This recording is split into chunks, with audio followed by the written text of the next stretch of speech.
Mesdames, Messieurs, bonsoir et bienvenue. Vous êtes en direct sur Ziana TV, la chaîne au cœur des diasporas. C'est notre programme du soir. Dimanche soir, l'invité, mesdames, messieurs, je reçois donc le révérend Gaston Mawungu, auteur de plusieurs ouvrages sur le panafricanisme. Il plaide aujourd'hui en faveur d'une seconde conférence nationale. Avec lui, on va aborder des questions d'actualité congolaise. Nous reviendrons sur cette idée de conférence nationale bis et enfin, nous aborderons avec lui aussi son projet d'un parti panafricain. Voilà donc le menu de ce soir dans ce programme dimanche soir d'invité. Gaston Mawungu, bonsoir. Bonsoir, Siamakoso. Merci d'avoir accepté cet échange. Alors, vous suivez l'actualité congolaise. Cette semaine, nous sommes dans le cadre de la campagne électorale pour la présidentielle du 21 mars. Quelle est votre lecture aujourd'hui de cette actualité politique, Kassama Wungu? Je voudrais dire aux téléspectateurs et téléspectatrices qui ne suivent que par rapport à l'actualité politique de notre nation, le Congo-Brazzaville, nous sommes en face d'une rebelote de ce qu'il s'est passé en 2016, avec un travail que l'opposition politique n'a pas su prendre à bras le corps. Je me souviens qu'en 2016, j'avais publié un livre intitulé « À mon général Intel », au travers duquel je pensais que pour réussir à bouter dehors la dictature qui a déjà près de 40 ans d'existence, il fallait que l'opposition politique fasse une primaire, de telle sorte que l'on puisse trouver un seul candidat en face du pouvoir en place. Et comme tel, nous le savons nous tous pertinemment qu'un candidat unique de l'opposition en face du dictateur en place, le candidat de l'opposition réussirait à prendre cette élection. Et au cas où il y aurait de la tricherie, nous saurions, nous en national et dans la société civile, qu'il y a eu véritablement de la tricherie. C'est ce que je pensais. Et j'ai aussi publié beaucoup d'ouvrages au travers desquels j'ai refait la même chose, c'est-à-dire la même proposition. Concernant ce qui se passe aujourd'hui, nous savons avec pertinence que le président Denis Sassou Nguesso va une fois de plus remporter ces élections, que ce sera un autre hold-up électoral comme en 2016. Parce que les candidats que nous sommes en train de voir ont tous comme mentor le général président Denis Sassou Nguesso. Conséquemment, je ne vois pas un candidat qui ait plus d'appui populaire comme le général Jean-Marie Michel Mokoko en 2016, qui malheureusement ne pouvait pas avoir à gagner l'élection, parce que nous savons que l'élection, c'est de la triche vis-à-vis de la préparation, une préparation, disons, de mascarade préparatoire, et puis nous savons nous tous que le pouvoir en place ne peut pas organiser des élections pour les perdre. C'est un cas de figure, pas seulement au Congo-Brazzaville, mais dans toutes les dictatures. Nous avons vu comment ça s'est passé avec le syndrome du troisième mandat d'Alassane Dramane Ouattara. Nous avons aussi vu le cas de Yoweri Museveni qui a brigué son sixième mandat et qui a toujours réussi parce qu'il n'y a pas de commission électorale indépendante. Et même quand il y a les commissions électorales indépendantes, dans les cas de figure d'une dictature, franchement, se présenter à l'élection, c'est accompagner le pouvoir en place. Le PCT apparenté, voilà. C'est ça une lecture en introduction sur ce qui se passe dans notre nation congolaise. Alors, pour vous, si on est en train de vivre, je dirais, la séquence de 2016, vous vouliez qu'il y ait des primaires, qu'avez-vous concrètement fait pour que ces primaires aient lieu, vous, de votre côté? Non, il est impossible, même dans le cas où on proposait qu'il y ait une primaire au niveau du Congo-Brazzaville, il est impossible que cela ait lieu du fait que l'opposition est émettée. Et en plus, il faudrait qu'on se dise toute la vérité. Notre opposition politique est en train de se réveiller actuellement. Qu'il soit dit clairement que le fait que l'UPADES ne se présente pas aux élections présidentielle 2021 est une annonce de réveil au niveau de l'opposition politique. Parce que cet acte qu'ils ont pratiqué est un acte qui apporte quand même une certaine confiance pour déterminer que le plus grand parti politique de notre pays en nombre d'adhérents n'est pas allé aux élections. Ainsi, on peut lancer un message à la communauté internationale pour approuver au travers d'une telle activité que l'élection est d'avance gagnée à cause de la mascarade. Voilà pourquoi on peut faire des propositions. J'ai des ouvrages qui sont entre les mains des dirigeants de notre nation, des grands dirigeants. Je peux les citer, par exemple, deux ouvrages qui parlent exactement de ce phénomène-là, qui consiste à préparer, par exemple, une... Voilà, ces deux ouvrages que vous êtes en train de voir, intitulés Réplique au discours en congrès 2018 de Sassou-Poix, réplique au discours en congrès 2019 de Sassou-Poix. Ce sont des ouvrages qui présentent ces choses. Des candidats ont cet ouvrage et ils ont compris comment est-ce qu'ils pouvaient le faire. Cependant, parce qu'ils courent derrière le pouvoir et non qu'ils cherchent à dépanner le pays, à relever le pays, ils ne cherchent pas l'intérêt national. Conséquemment, toute proposition qui va vis-à-vis d'une primaire ne pouvait pas être reçue par eux parce que ce sont des assoiffés du pouvoir. Voilà. On ne pouvait rien faire. Oui. Vous plaidez ce soir en faveur du non-départ de Tati Mabiala dans cette élection, sauf que dans l'opposition, on dénonce aussi que Tati Mabiala ait été nommé par Denis Sassou Nguesso en tant qu'opposant officiel. Quel crédit donnez-vous à ce non-départ quand on sait que le statut de premier opposant du Congo, de Tati Mabiala, n'est dû qu'à un décret signé par le même Denis Sassou Nguesso? C'est tout simplement paradoxal. Pourquoi l'opposition va-t-il s'en prendre à lui? Parce que toute l'opposition a échoué du fait que la concertation nationale, le référendum, nous avions nous tous tenu bon de telle sorte que nous ne puissions pas être d'accord. Donc nous avons déjà commencé à échouer depuis le fait qu'à la concertation nationale et au dialogue de Simiti, nous avons lâché prise. Conséquemment, nous avons une constitution qui est telle qu'elle mentionnait. Cette constitution permettait que le chef d'État décrète qui sera son opposant politique. Bon, pourquoi vous voulez qu'on fasse du bruit sur un fait qui n'a pas d'importance?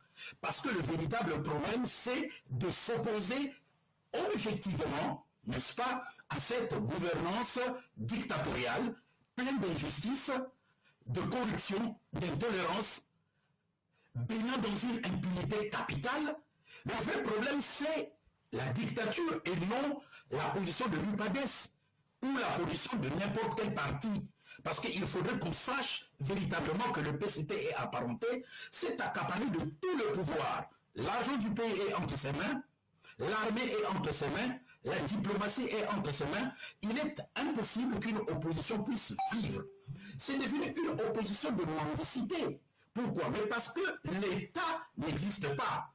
Quand l'État existe, les partis politiques sont subventionnés par l'État. Or, nous savons nous-mêmes que nous n'avons plus d'État, nous avons un régime politique dictatorial qui continue. Conséquemment, tout ce que nous pouvons dire comme discussion au niveau de l'opposition à propos de la position de Tati Mabiala, qui a été nommée par le président de la République par décret, c'est une discussion vaine, qui n'a aucune importance. Cependant, lui, au moins, il a tenu le mordicus en décidant de ne pas aller aux élections. C'est une bouée de sauvetage, en quelque sorte, pour réveiller l'opposition. Ainsi, nous qui ne sommes pas d'accord avec ces élections, qui avons lancé des mouvements du genre seconde conférence nationale souveraine, la population congolaise va commencer par nous donner raison. Parce qu'en effet, il faut comprendre que par les élections présidentielles, les dictatures africaines ne peuvent jamais marcher selon les règles droites de l'alternance. Il y a quelques cas très rares au travers duquel, par exemple, en RDC, on a vu cette réalité pouvoir prendre corps comme on est en train de le voir aujourd'hui. Mais dans toutes les autres nations, ça ne marche pas donc. Et, n'est-ce pas, à vilipender Tati Mabiala, lui au moins qui a montré une image politique tenace. Je parle par exemple de Mathias Nzon. Qu'est-ce qu'il est allé faire aux élections? Lui qui, en fait, n'est pas présenté. Pour rire de l'opposition. Donc, le fait que Tati Mabiala ait été nommé, c'est pour cela que Mathias est allé aux élections. Si ce savent que c'est bien le fait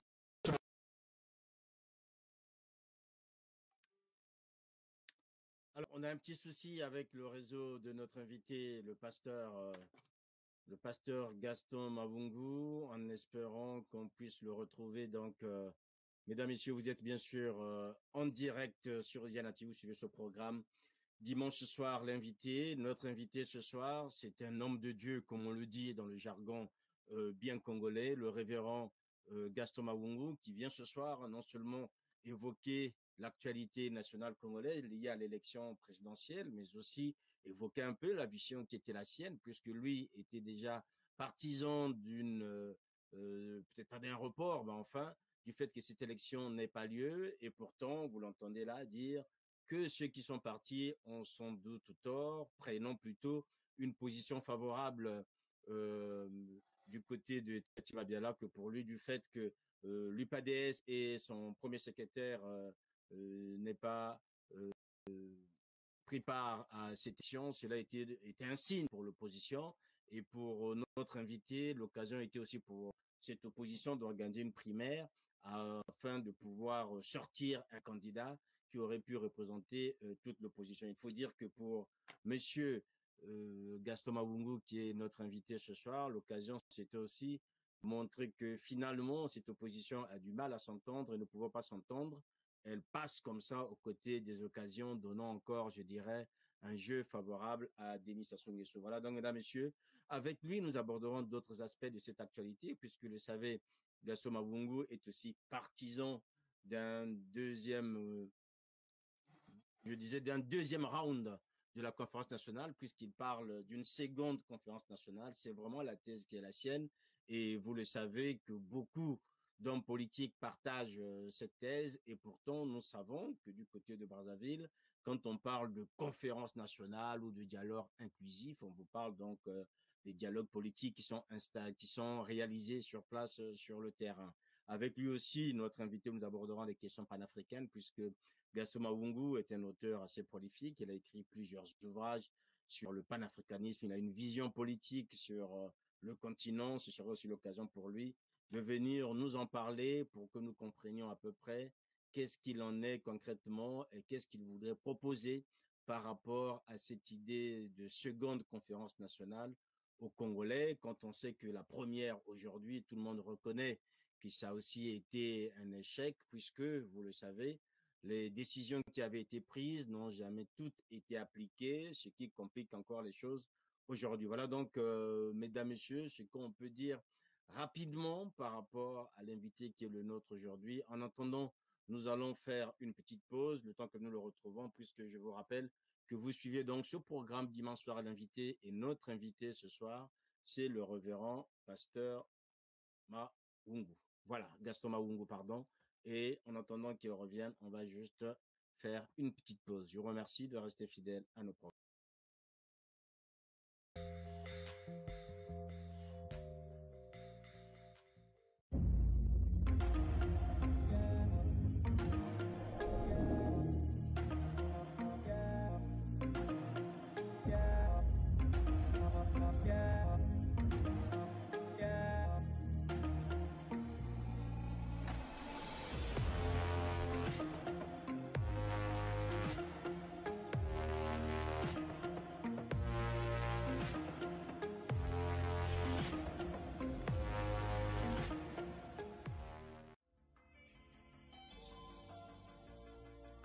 Fatigué d'aller au marché? Pas de souci. Madame Zola aussi porte 100% alimentation. Vous avez poissonnerie, boucherie, des légumes, l'épicerie, des jus bio et un restaurant. Il vous suffit de contacter le 06 804 70 58. Oui, vous êtes livré. Situé à Sirfou, Arrêt Diallo, à côté de l'église Tabernacle. Avec Madame Zola, Koudia Kilimbote.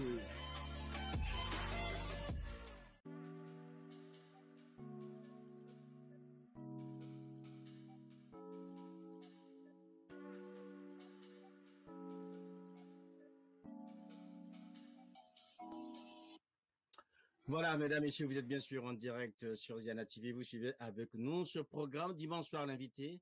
Notre invité est donc le pasteur Gaston Mavungu, qui a un petit souci au niveau de son réseau. Nous espérons qu'il va nous retrouver d'ici quelques instants afin de pouvoir aborder avec lui ces questions liées à l'actualité congolaise et surtout pour essayer de comprendre avec lui la manière dont l'actualité congolaise se passe et surtout ce qu'il propose lui, ce qu'il appelle la deuxième conférence nationale. Alors, vous savez que cette journée a été émaillée par un incident important pour revenir à cette actualité, un incident important du côté de Wesso, puisque Mathias Nzon, lui, a été, je dirais, privé de son meeting et nous espérons que notre invité est revenu, donc on va reprendre le pasteur Gaston Maoui qui est là.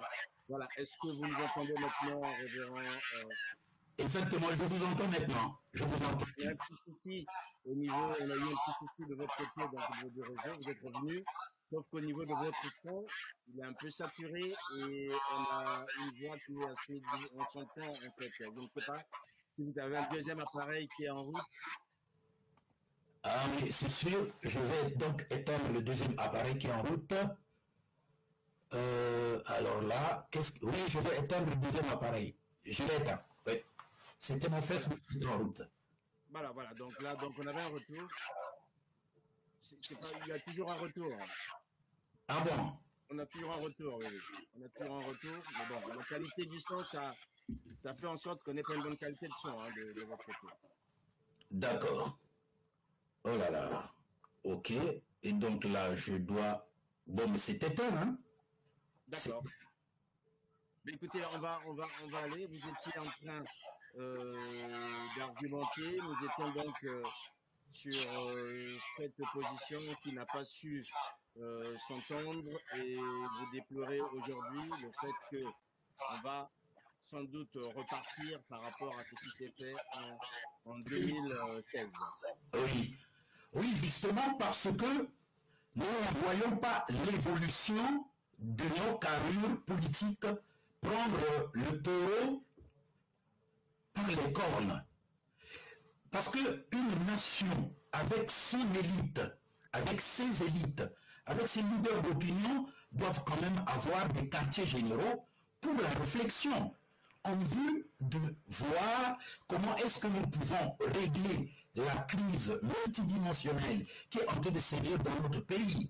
En effet, ce n'est pas seulement une crise politique, c'est une crise politico-militaire, une crise économique, une crise financière et bancaire, une crise entrepreneuriale, éducative. Donc c'est toute la nation qui est en panne.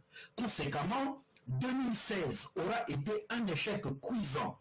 Et pendant 5 ans de plus, je pensais véritablement que nos membres de l'opposition, la population et les conducteurs politiques devraient quand même réfléchir pour faire de telle sorte que nous puissions trouver la solution adéquate au travers de laquelle nous pouvons régler les questions du pays. Parce que les élections présidentielles aujourd'hui ne sont pas une panacée, une réponse à l'alternance que nous requérons. Pourquoi? Justement parce que sous la table de la manifestation politique dans nos nations qui sont soumises à la dictature, nous devons savoir que les ex-puissances coloniales maintiennent nos dictateurs de telle sorte qu'ils ne puissent continuer avec la prédation de nos richesses du sol et du sous-sol. Donc ils ne veulent pas véritablement que les choses changent chez nous, de peur qu'ils puissent décroître dans leur économie, car les nations africaines sont un marché, un chiffre d'affaires pour l'industrialisation européenne. Conséquemment, nous avons des exemples en Côte d'Ivoire, en Ouganda, par-ci et par-là, au travers desquels l'alternance ne se fait pas à partir des élections présidentielles, car les dictateurs ne perdent jamais les élections présidentielles, surtout en face d'une opposition inculte en quelque sorte. Parce que, qu'est-ce que vous voulez que nous puissions dire? Nous avons quand même des hommes qui ont été aux affaires, des hommes qui savent c'est quoi le pays.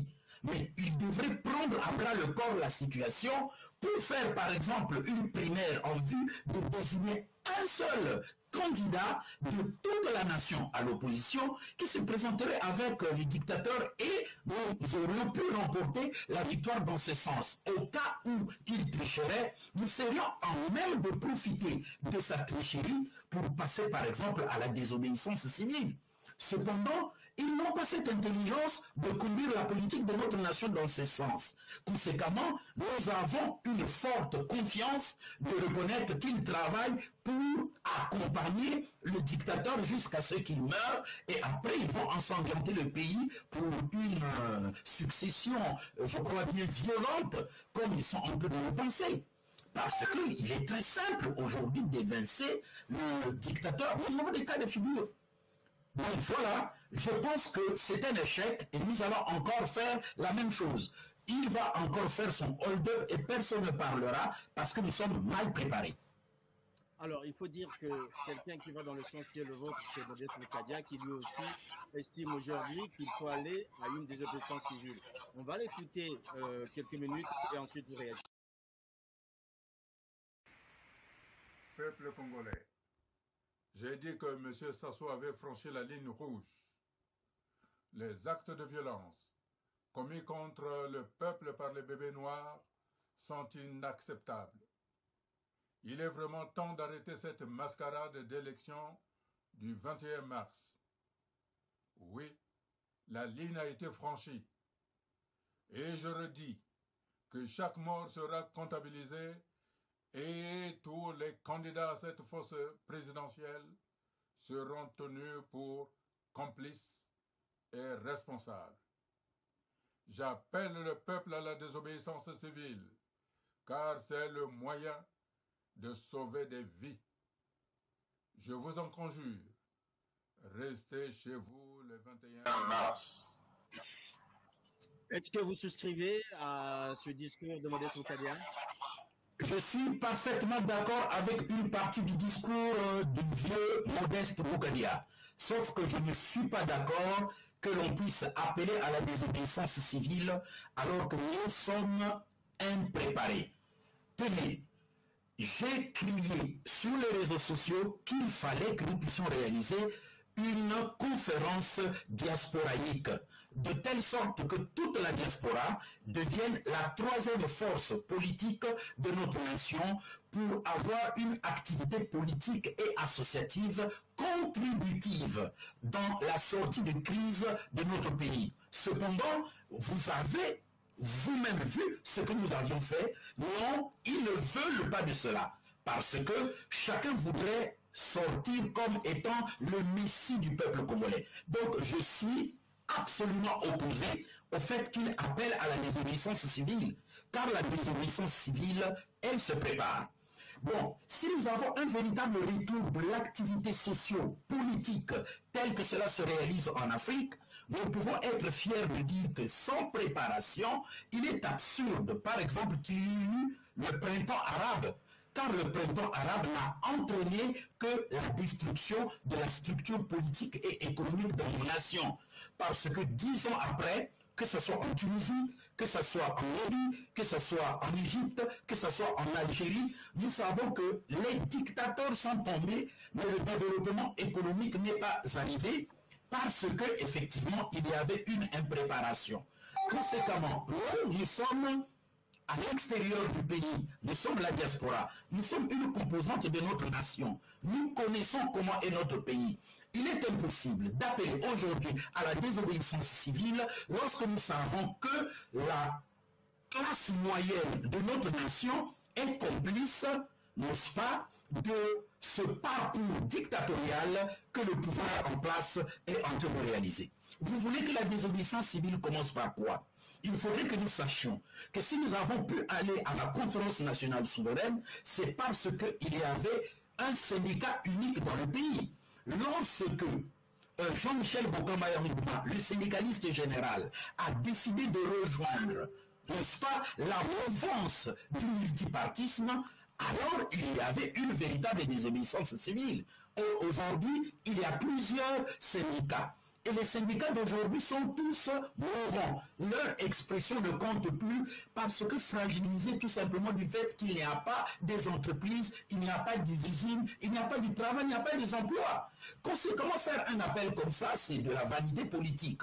Je suis d'accord avec la première expertise, mais l'appel à la désobéissance civile, elle n'est même pas importante. De toutes les façons, elle n'aura pas lieu. Personne ne va écouter cela, car le peuple dans la nation souffre. Le peuple est devenu mendiant. Il ne sait que manger. Les retraités, les étudiants, ceux qui travaillent ont des gros retards de salaire. Et vous allez leur appeler à aller à une désobéissance civile par rapport à quelle préparation, par rapport à quelle mobilisation. Donc ça, c'est le coup de communication qui ne vont rien apporter à la solution pour notre pays. La vraie solution, c'est que nous, en diaspora, que nous nous décidions à nous rassembler et d'avenir cette troisième force politique qui va contribuer à la sortie de crise dans la nation. Si nous étions rassemblés, on peut rentrer tous au pays. Le pouvoir en place ne nous mettra pas tous en prison. Il faut quand même qu'il y ait de l'innovation politique pour régler les problèmes tels que nous les avons et non faire beaucoup de com'. Alors, révérend pasteur, révérend Gaston Mawungu, si je vous disais que vous prêchez dans le désert en cherchant ou en réclamant, je dirais, un rassemblement de la diaspora, ce ne serait pas vous faire injure, puisque vous le savez, aujourd'hui, la diaspora elle-même est disparate et dispersée politiquement. Comment vous devez vous y prendre? On vous a vu très actif à un moment donné, on vous a vu aussi vous retirer pour vous retrouver dans d'autres espaces. Comment vous devez vous prendre pour aider cette diaspora alors qu'on sait qu'aujourd'hui, finalement, il manque d'espace et des hommes à même d'entendre votre discours et de pouvoir de vouloir l'appliquer? Oui, je suis déjà habitué à prêcher dans le désert, ça, que ce soit dans le domaine religieux, donc je suis habitué. Mais ce que je sais, c'est qu'une goutte d'eau qui tombe sur un roc, par la répétition, la goutte d'eau si inoffensive finit toujours par creuser un peu sur le roc, par la répétition. C'est pour cela que non seulement il faut continuer d'appeler, n'est-ce pas, tous ces carrures politiques au rassemblement, comme je l'ai fait dans mon livre, il y a le travail qui continue au niveau de l'administration française, au niveau des hommes politiques français, et nous pensons qu'il est temps de généraliser le combat contre les dictatures en Afrique. Parce qu'il faut généraliser le combat contre les dictatures en Afrique, j'ai lancé le projet de la création d'un parti politique appelé Émergence, dont le but est la création d'un État fédéral en Afrique centrale. Après la création d'un État fédéral en Afrique centrale, nous donnerons le temps pour créer un État fédéral en Afrique du Nord, en Afrique du Sud, en Afrique de l'Est et en Afrique de l'Ouest. Là, c'est la partie de la généralisation de la conférence transition que je propose pour notre pays et qui doit être dans les autres pays. Bon, en ce moment-là, c'est sûr que je prêcherai une fois de plus dans le désert, mais j'ai des contacts. Je vais commencer ce travail hors de ma propre nation, dans une nation où cette proposition est en train d'être reçue, de telle sorte que, en soupesant les forces politiques aujourd'hui en Afrique centrale, nous puissions être en même de pouvoir amener des gouvernements établis en Afrique centrale vis-à-vis de cette activité que nous voulons mener. Donc, nous n'avons pas tué nos mains, fermé nos mains, lié notre ambition. Nous sommes là en train d'agir mieux que ce que nous faisons en diaspora. Il faut rentrer, mais il faut savoir le faire. Nous connaissons nous tous l'état de notre propre pays. Conséquemment, il faut agir autrement. Il faut agir avec d'autres États qui peuvent nous écouter et qui nous écoutent aujourd'hui et dans lesquels États nos propositions qui sont en train d'être lues et mises en application sont en train de produire du produit rentable dans ces nations-là. Conséquemment, on entraînera les autres nations jusqu'à ce que nous touchions notre propre pays. Voilà, on prêche dans les déserts, mais entre-temps, on travaille aussi mieux efficacement parce que c'est incompréhensible, mais que voulez-vous, il faudrait agir ainsi. Alors, on va repartir toujours au Congo dans le cadre d'une solution que vous proposez, c'est une seconde conférence nationale pour que les choses puissent s'arranger. Or, vous le savez, que ces conférences, en fait, sont proposées quasiment par tous. Modeste Mukadia, qu'on vient de voir, propose une conférence internationale sous l'égide de la communauté internationale. Vous en avez d'autres qui proposent le dialogue. Nous avons reçu cet après-midi, je dirais, les initiateurs d'un message qui s'appelle Message pour le rassemblement des forces patriotiques, la restauration et la refondation de la démocratie en République du Congo. Donc, vous comprenez que dans ce message, on parle aussi, je dirais, d'un dialogue inclusif. Vous, qu'entendez-vous par seconde conférence nationale Ah oui, c'est très bon. Alors, donc, lorsque je parle de la seconde conférence nationale souveraine, il n'est pas question de faire une conférence nationale bis, parce que nous ne sommes pas dans l'art où on peut répéter un disque. J'ai publié cet ouvrage intitulé « Le conflit de l'après-Sassou, projet de société ». Les 24 points à réaliser lors de la seconde conférence nationale souveraine pour renverser l'apartheid sassouiste holocrate. Dans ce projet, il y a 24 points que je vais vous demander que je puisse présenter devant l'auditoire, de telle sorte que les Congolais se rendent compte de ce que je suis en train de présenter à la population nationale. Alors, ce qu'on peut faire, si vous permettez, parce que c'est aussi important que les gens qui veulent comprendre achètent le livre, autant vous nous donnez 3 ou 4 points essentiels et après les autres pourront les découvrir normalement quand ils auront l'intérêt d'avoir le livre. Oui, ce que je fais, c'est ça, et c'est plus facile. Je vais citer les 24 points. Ce ne sont que des titres comme ils sont en train de le voir. Donc, le premier point, rompre les contrats coloniaux caducs. Le deuxième point, redéfinir la relation du Congo et de la France. Le troisième point, démontrer notre maturation politique. Le quatrième point, l'élaboration de la constitution centenaire. Le cinquième point, le projet de société congolais. Le sixième point, la réalisation des états généraux. Le septième point, les audits de toute entreprise coloniale. Le huitième point, la commission vérité et réconciliation. Le neuvième point, la commission vérité et justice. Le 10e point, la dépolitisation des forces armées. Le 11e point, la révolution domaniale. Le 2e point, l'abolition des partis politiques existants. Le 13e point, la campagne de l'éducation juridique, judiciaire, légale et du citoyen. Le 14e point, le service militaire obligatoire pour tous. Le 15e point, le pacte social congolais. Le 16e point, l'éducation entrepreneuriale pour tous. Le 17e point, le pacte notarial congolais. Le 18e point, la révolution des droits d'auteur congolais. Le 19e point, le pacte de l'émulation congolaise. Le 20e point, la création de la version congolaise de l'État-providence. Le 21e point, restaurer la diplomatie congolaise. Le 22e point, la lutte contre le bien mal acquis. Le 23e point, la transition.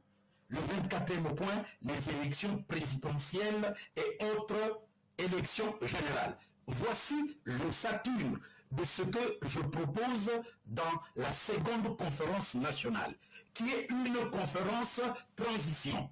C'est-à-dire que lorsque la seconde conférence nationale sera établie au travers des 3300 personnes, telles que je suis en train de le proposer, ces 3300 personnes remettront la machine économique, politique, sociale, sanitaire, éducative, en gros la nation en marche.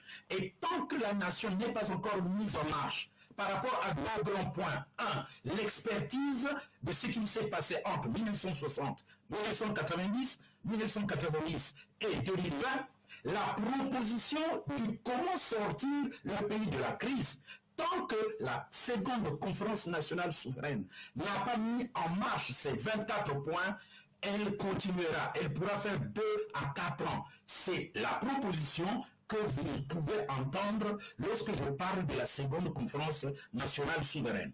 Conséquemment, nous remarquerons que tous les points qui peuvent être mises en exergue pour sauver notre pays sont contenues là-dedans. C'est en quelque sorte le capital de Karl Marx pour le communisme. Parce que nous savons nous tous comment nous réfléchissons et qu'est-ce qu'il faudrait faire pour notre nation. Conséquemment, il faut rassembler tout le monde au travers de cette étude de telle sorte que nous puissions sortir le pays de la crise, car tous les points viennent d'être énumérés dans ces 4 points. Pourquoi ne pas y aller? C'est ça le problème qu'il faut résoudre. Question simple, est-ce que cette seconde conférence nationale souveraine est-elle inclusive ou exclusive? Oh, quand on dit conférence nationale souveraine, cela veut tout simplement dire que c'est le rassemblement de toute la représentativité nationale qui prendra des décisions souveraines. Et je propose 3300 personnes reparties comme suit. 750 membres du parti au pouvoir et leur apparentés, 750 membres de l'opposition politique populaire, 750 membres de la société civile et 750 membres de la diaspora.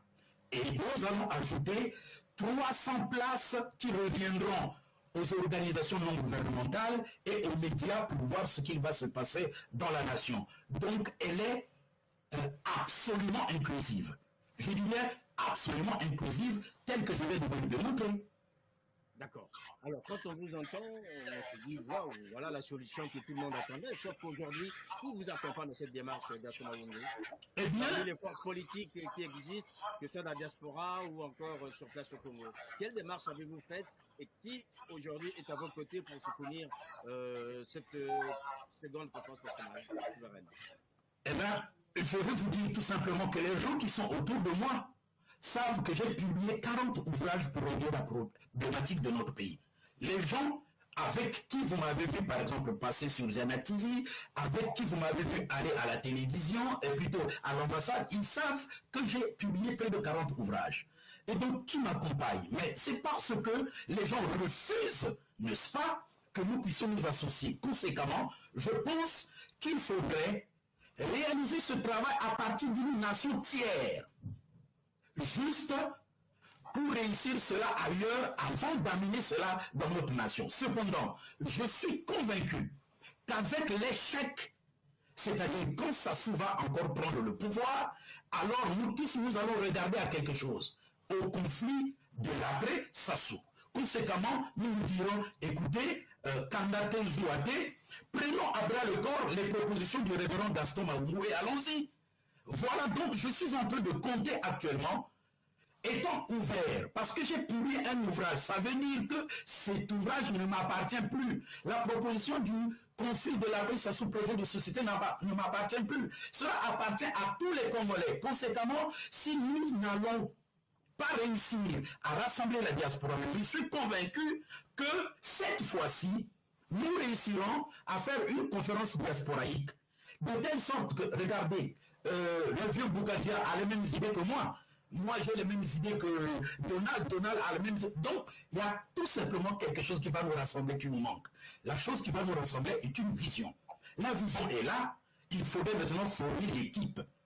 Et parce qu'il y a une chose que nous devons retenir. Moi, ce que je veux, c'est que nous puissions être à mesure de démontrer à la population congolaise que nous avons la solution et cependant, nous sommes rassemblés. Maintenant, si le pouvoir en place ne voudra pas que nous puissions rentrer en bloc unis au travers de ce que je propose comme étant un bouclier, c'est-à-dire une organisation politique qui parle d'un seul nom, au nom de tout le monde, comme un seul homme qui voudrait apporter à notre pays la solution, alors la communauté internationale sera témoin du fait que nous avons trouvé la solution, nous l'avons proposé à notre pays, mais le pays ne le veut pas.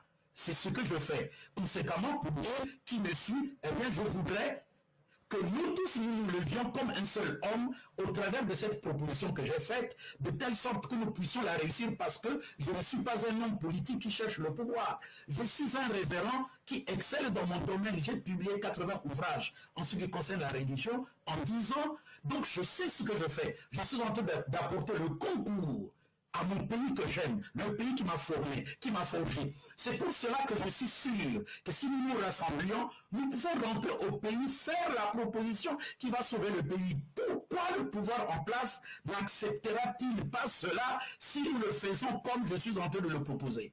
Conséquemment, ceux qui me suivent, eh bien, ils savent que les divergences, on peut les mettre à l'intérieur de notre œuf, mais que nous présentons très bien cet œuf afin d'amener tout le monde à la seconde conférence nationale souveraine. Ça sera 30 ans après une révolte qui va changer la face de notre pays. Conséquemment, ceux qui me suivent, c'est ceux-là qui vont accepter de me suivre. Autrement dit, le moyen qu'on est en train de forger pour faire entrer ce projet au Congo réussira. Je peux vous le dire, je travaille avec un chef d'État qui est assis en Afrique centrale. Ce chef d'État-là m'introduira auprès du président de la République et je pourrai lui présenter cette procédure si, par tous les moyens que nous sommes en train de proposer, je ne parviens pas à faire comprendre à la diaspora ce qu'il se passe et au pays ce qu'il se passe. Je réussirai avec ceux qui veulent que les choses changent. Voilà, vous réussirez avec ceux qui veulent que les choses changent. Vous êtes déjà, je dirais, attentif souvent aux résistances, notamment ici au sein de la diaspora. Sur place au Congo, sans doute des voix vous entendent. Est-ce que vous estimez que finalement, ce projet ne pourra, je dirais, se réaliser au Congo que si et seulement si Sassou part du pouvoir, ou même lui étant encore là, il pourrait jouer un rôle dans ce type de programme que vous proposez? Ben, c'est un programme national. Ce programme n'a pas besoin que Sassou parte ou pas. C'est un programme national. Qu'il soit au pouvoir, je lui expliquerai que le pays a besoin de cela, qu'il s'en aille, eh bien celui qui prendra le pouvoir, parce qu'il n'y aura pas de chaise vide, je lui expliquerai que le pays a besoin de ceci, parce que ce programme est un programme national, tout simplement. Avec ou sans Sassou, il réussira. Pourquoi j'ai intitulé le conflit de l'après-Sassou? C'est pour symboliser par l'après-Sassou le départ des dictatures en Afrique. Parce que vous savez, quand on donne un titre à un livre, il faut savoir accrocher en quelque sorte le lecteur.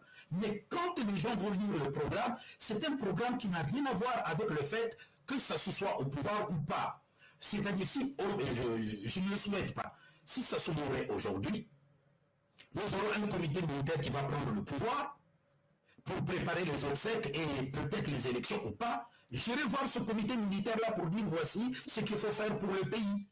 Et si directement c'est le fils Denis Christel Sassou Nguesso qui prendrait le pouvoir, j'irai lui présenter ce pays. Si c'est Jean-Dominique Okemba, j'irai lui présenter ce projet. S'il y aura des élections et que rapidement quelqu'un est élu, j'irai lui présenter ce projet. Car en effet, qu'il y ait un autre président qui prenne le pouvoir au Congo, le mal sera toujours le même. Parce qu'il est extrêmement profond. En réalité, cet ouvrage que je viens ainsi de publier, c'est quoi? C'est que je suis en train d'agir comme André Bernard Matsua. C'est-à-dire que nous voulons une deuxième indépendance, disons-le clairement, une décolonisation, disons-le clairement, parce que notre indépendance et notre décolonisation ont été biaisées. Conséquemment, vous êtes en train de vous rendre compte que le travail n'a pas été bien fait. Alors, avec ou sans Sassou, ce programme est réalisable dans notre pays. Voilà comment il faut répondre, n'est-ce pas, à cette question sage. Voilà.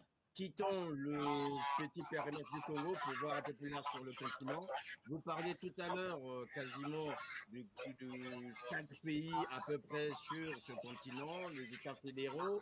Vous avez parlé du côté de l'Afrique centrale, ouest, est et au sud. Alors, comment est-ce que, puisque vous savez quand même qu'aujourd'hui, on parle d'un continent qui est en pleine ébullition, vous avez des espaces où il y a des résistances politiques très importantes, notamment en Afrique centrale, et on constate aujourd'hui, M. Denis Sassou Nguesso lui-même est devenu empereur aux yeux des hommes qui ont changé les constitutions en Afrique de l'Ouest pour pouvoir rester au pouvoir. Comment comptez-vous faire entendre, je dirais, cette vocation panafricaine d'émergence de votre parti, alors qu'on voit quand même qu'il y a une nouvelle donne politique avec des vieux qui ne veulent pas partir, qui veulent s'accrocher, à modifier la Constitution, et une jeunesse, elle, qui est impatiente? Il est très simple de pouvoir réconcilier ce que nous sommes en train de faire. Premièrement, il faut que la jeunesse qui est en train de bouillonner actuellement sache que en s'élançant dans le système politique, il ne faut pas premièrement viser le pouvoir, mais il faut résoudre les questions indispensables à la vie d'une nation.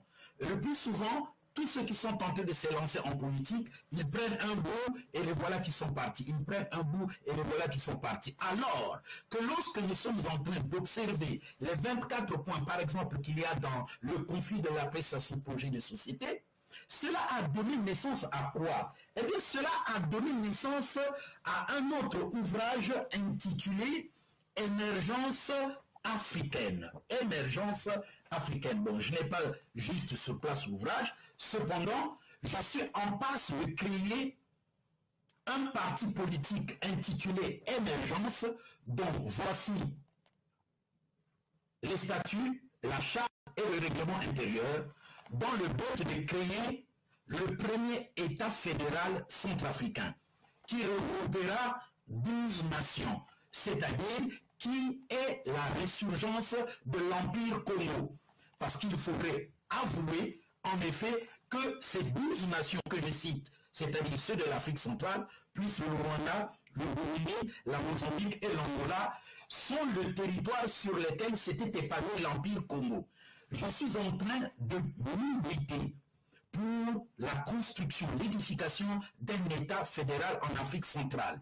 Et pour le faire, je suis en train de travailler avec les gouvernants déjà de ce précaré-là. Je commence par un, lorsque je serai reçu par le président de ce pays, je lui expose la chose pour m'amener dans d'autres pays jusqu'à ce que nous puissions visiter tous les pays. Alors, à la jeunesse, il faut apporter de la matière. C'est pour cela que j'ai été prolifique, parce qu'il faut faire d'une pierre deux coups. Non seulement renverser les dictatures, mais aussi préparer la solution indélébile, infaillible, incontournable, indubitable pour régler les problèmes dans chaque nation avant de pouvoir espérer, n'est-ce pas, rassembler ces nations-là. C'est pour cela qu'il y a beaucoup de matière qui a été mise dans des ouvrages de telle sorte que lorsqu'on se présente devant un président de la République et qu'on lui présente par exemple ses livres, je lui présente Révolte contre la domination du continent africain, un livre de 700 pages.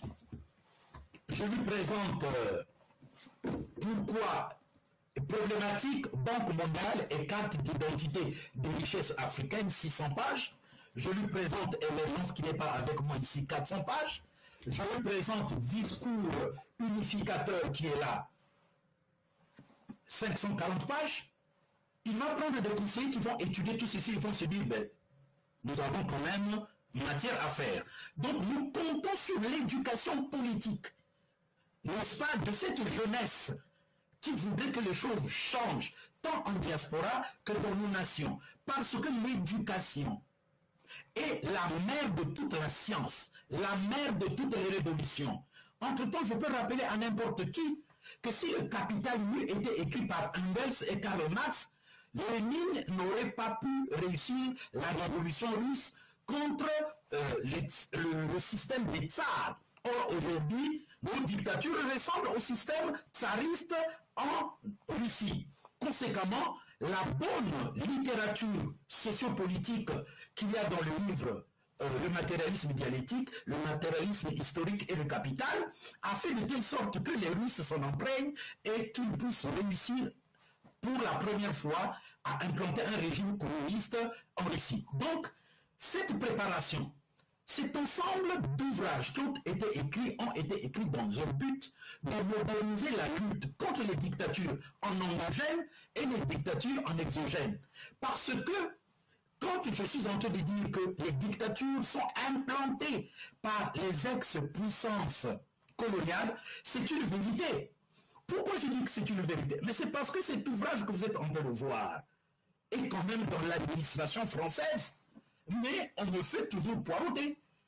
Attends, pourquoi? Mais parce qu'ils ont vu que c'est la solution. Or, cet ouvrage a été écrit parce qu'eux-mêmes sont en train de viser de changer les interlocuteurs chez nous en Afrique. Donc, ce qui importe pour eux, c'est de décider de changer les interlocuteurs, mais pas trouver les vrais interlocuteurs. Comme il y a eu une fuite au niveau de leur propre ministère des Affaires étrangères et de l'Europe, et que la fuite est tombée entre les mains des indignés. Il y a des gens qui travaillent à ce ministère qui ont remis cette fuite entre les mains des indignés parce qu'ils sont en train de voir le travail des indignés.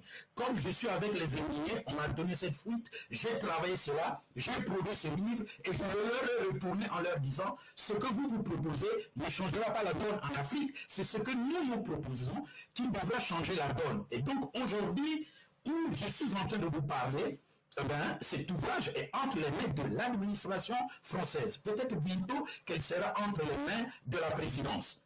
Parce qu'il y a des propositions. Conséquemment, ces mêmes propositions iront partout où de droit. Lorsque je parle de la création de l'État fédéral de l'Afrique centrale, c'est leur proposer toute cette littérature-là, aller directement au niveau, n'est-ce pas, de la présidence de chacune des nations et présenter ce projet de telle sorte qu'ils puissent voir qu'est-ce que nous devons en faire. Donc, c'est une arme efficace pour la jeunesse et c'est pour cela que je suis en train de chercher de quoi trouver de l'argent afin que ces ouvrages soient envoyés dans les 12 pays de l'État fédéral de l'Afrique centrale pour que les universitaires puissent recevoir cette littérature et qu'ils sachent qu'est-ce que nous sommes en train de proposer et qu'ils pourront amender, ils pourront encore sortir beaucoup plus d'arguments pour que nos nations comprennent que nous devons changer nos propres pays nous-mêmes. C'est comme cela que je suis en train d'agir. Voilà, on a bien compris donc une démarche prospective panafricaine. Gaston Malongo, nous arrivons à la fin de cet échange. On va revenir sur le Congo, puisque vous le savez, c'est le pays qui vous préoccupe et pour lequel vous ne cessez d'écrire afin de trouver une solution qui conviendrait par rapport à la situation économique, sociale et politique actuelle. Quel message, puisque les élections auront lieu, qu'on le veuille ou non, si vous me permettez d'insister ainsi. Vous avez aussi certains qui demandent aux candidats hors Denis Sassou Nguesso de pouvoir se retirer et le laisser tout seul. Aujourd'hui, à la fin de cet échange, quel message auriez-vous pour les Congolais qui nous suivent en ce moment? Eh bien, le message, il est très simple. C'est que les choses sont en train de changer. Cette fois-ci, nous disons toujours qu'il n'y a pas 2 sans 3, mais je suis en train de croire fortement qu'avec cette poussée de la jeunesse, j'ai vu comment les jeunes ici en diaspora ont fait des propositions. Tous ces gens-là sont en train de s'affûter en fait. Il leur manque tout simplement une voie de sortie nationale pour que les choses changent. Conséquemment, nous savons que ça se va encore tricher aux élections. Cependant, le fait que l'UPADES ne se soit pas présenté aux élections est un signal qui pourra ouvrir une brèche au travers de laquelle nous tous nous profiterons. Parce que ce que nous devons dire aux Congolais, c'est que à partir du 20 mars, nous devrons être attentifs à ce qui va advenir dans notre pays.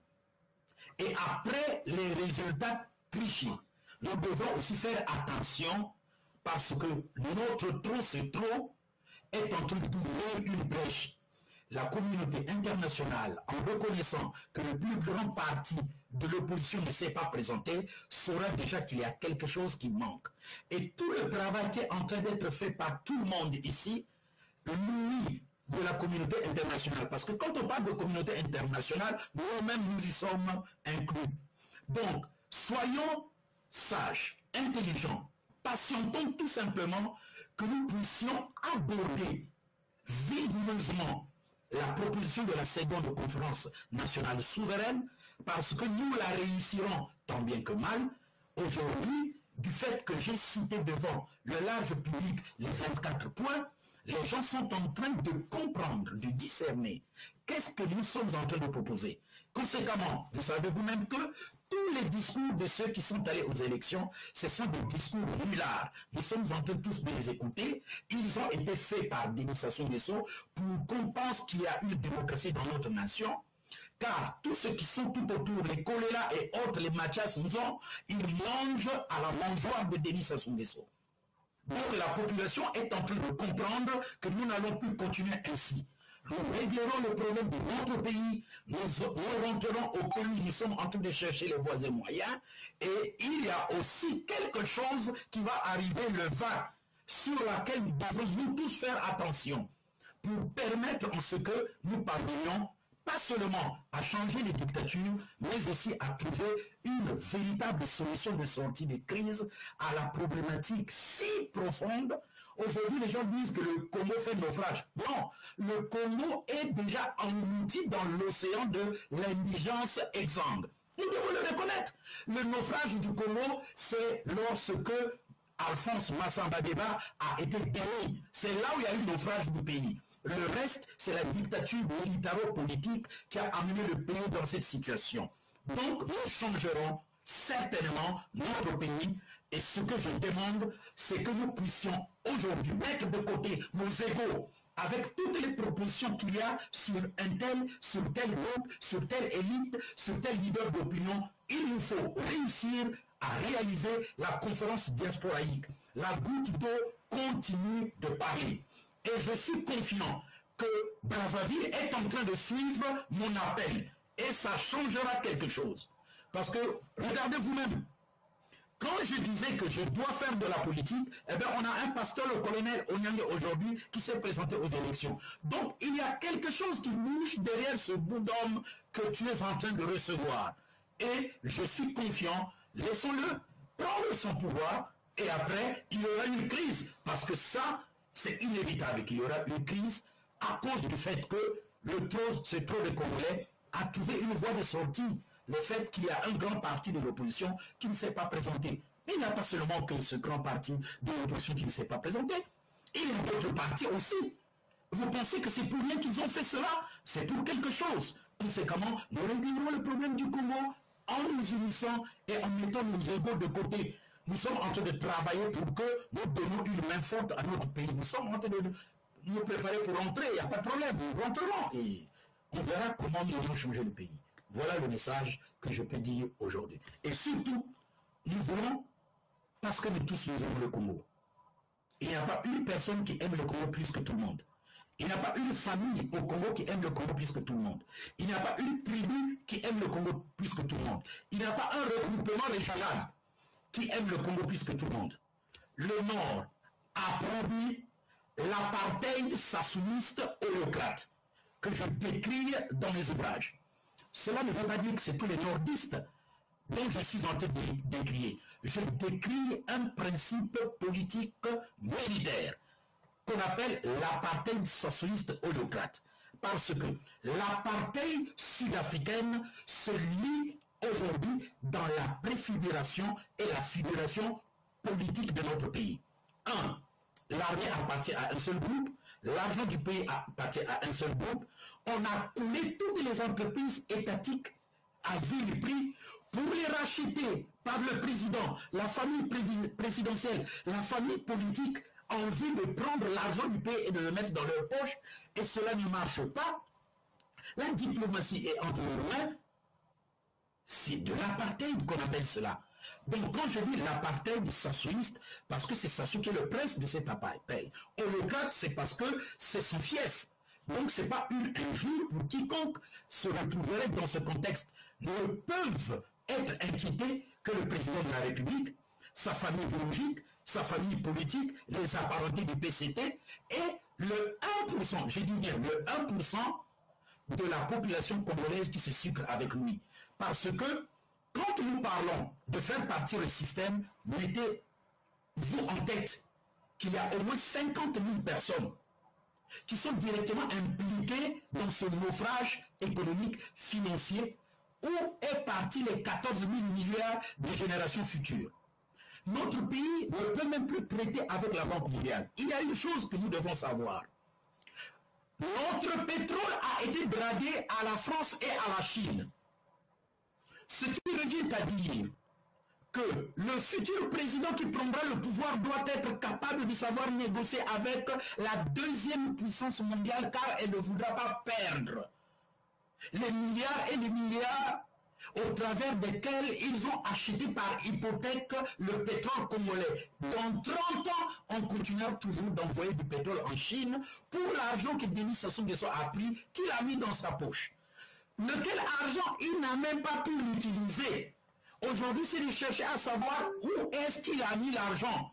Est-ce qu'il est dans des affaires au travers desquelles ne maîtrisant pas le commerce mondial, les finances mondiales, tout l'argent lui est volé ou comment nous ne savons pas. Donc ce sont des questions que nous pouvons résoudre si nous avons la ferme volonté de vouloir le résoudre. Sinon, économiquement, mon Dieu, mais nous sommes morts, 1000 fois morts. Il faudrait que n'importe qui le sache.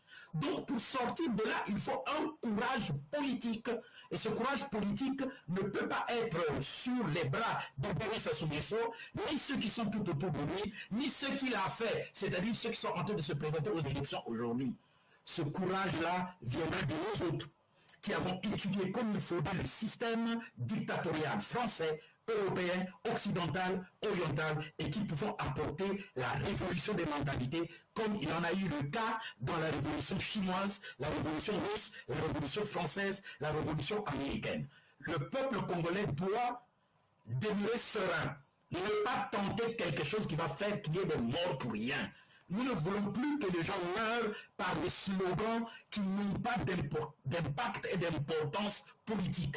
Nous devons régler ce problème-là comme il n'a jamais été réglé dans tous les États où je vous ai cités. Et la dernière chose que je vais dire, mais qu'est-ce qui s'est passé en Angola?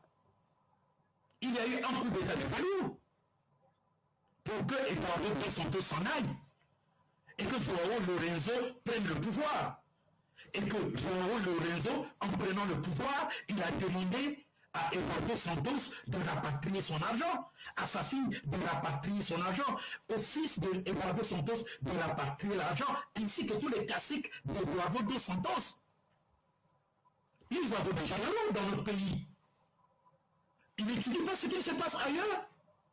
Le dernier message, c'est à eux que je vais le livrer. Il n'y a qu'une seule chose qui puisse réussir dans notre nation.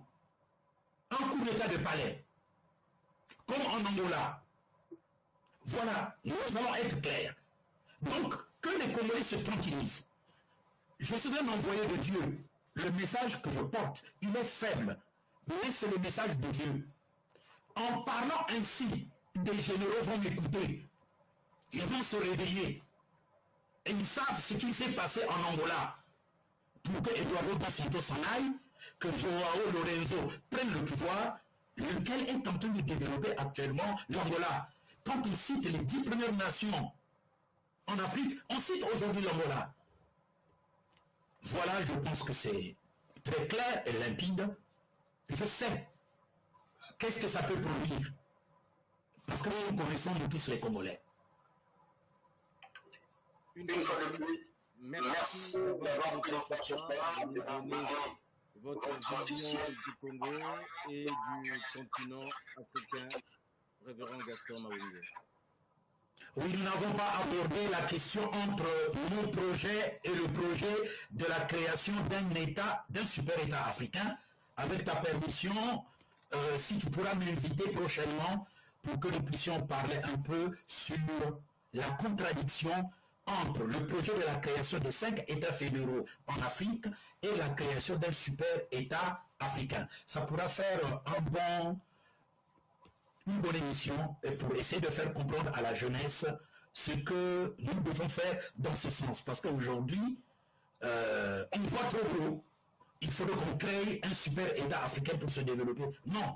Pour nous développer, il faudrait que nous combattions la dictature endogène et exogène. C'est-à-dire que nous nous déterminions à faire une autre indépendance ou une autre décolonisation. Parce que qu'on le veuille ou non, nous sommes colonisés, nous sommes dépendants de la France-Afrique, nous sommes dépendants de la France, nous sommes encore dépendants des armées étrangères. Donc, une bonne émission dans ce sens, ça sera vraiment bien. Écoutez, dans ce cas-là, nous, il n'y a pas de souci. On peut vous inviter aujourd'hui, on pourra les découvrir plus tard. Si nous avons cette possibilité de diffuser des ouvrages qui en parlent, ça nous permettrait d'avoir un échange plus équilibré et pour mieux pénétrer les pensées qui sont les vôtres et les idées touchées de facilité à recevoir. Il n'y a pas de quoi, je vais te faire parvenir ces 5 ouvrages-là. C'est-à-dire que celui-ci, je vais te le faire parvenir parce que ça pourra être un bon moyen didactique pour parler à la jeunesse. Je vais te le faire parvenir. Je vais te faire parvenir celui-là aussi. Je vais te faire parvenir celui-ci. Je vais te faire parvenir celui-là. Et je vais te faire parvenir Émergence qui n'est pas avec moi ici, qui se trouve de l'autre côté, pour que nous puissions avoir la possibilité d'en faire une émission et de faire une formation sur votre chaîne auprès de ceux qui sont en train de combattre un bon combat, mais qui manquent parfois d'arguments et de vision de ce que nous pouvons faire. Je le ferai. Et donc, tu me donneras comment est-ce que je peux faire pour que je puisse te... Voilà, on pourra en parler hors antenne. Oui, c'est bon. Voilà. Mesdames, Messieurs, merci encore de votre avis. C'était donc dimanche soir l'invité. Et notre invité ce soir, c'était le révérend Gaston Mawungu, avec lequel nous avons échangé sur l'actualité nationale congolaise et vous avez pu entendre sa vision panafricaine par rapport au continent qui lui-même a besoin aussi de bénéficier d'une nouvelle dynamique politique pour que les choses puissent avancer. Portez-vous bien, passez une belle soirée ou une bonne journée là où vous êtes. Je vous dis à très bientôt sur les programmes de Diana TV. Au revoir. Au revoir.